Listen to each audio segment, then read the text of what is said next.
So, what up mga bossing?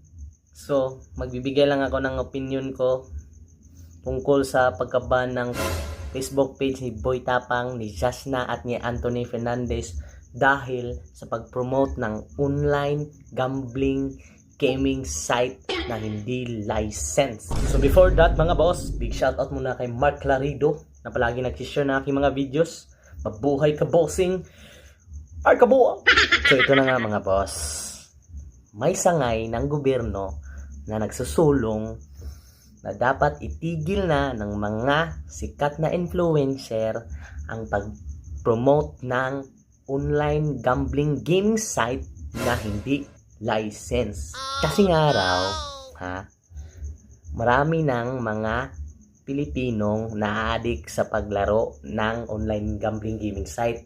Especially yung mga kabataan. So may marasakit sila sa kabataan at sa kapwa Pilipino. Ang pinagtataka ko lang, iyong online gambling gaming site na may license ay pwede. So pag yung online gambling gaming site na may license, hindi ba, hindi nakakasisira yun?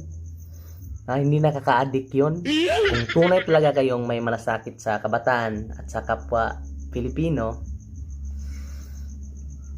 pati ang online gambling gaming site na may license, dapat na rin itigil. O alam kong may buwis yan, malaki ang buwis ng may license at yung walang license, walang buwis.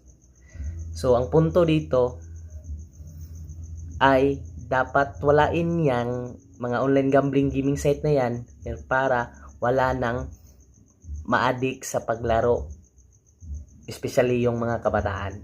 Alam ko yun yung purpose nyo kung bakit ipatigil na ng mga sikat na influencer yung pag-promote ng sugal, kasi nga yan, maraming na na-addict sa paglaro ng online gambling gaming site.